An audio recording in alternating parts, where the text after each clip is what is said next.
दही मुझौसा और सब जितना विदेशी खाना है, हैं? सबे में चक्कर है। हाँ, अब ले लीजिए चाइनीज। Oh no! अब खाने जाइएगा नूडल, हैं?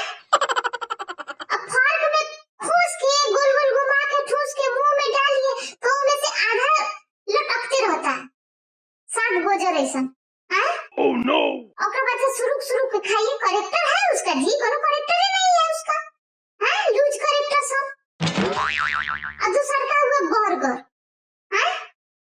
अब वो बर्गर खाने जाइए तो समझिए नहीं आता है कि वो कहाँ से काटे, कहाँ से शुरू करे, कैसे खाए।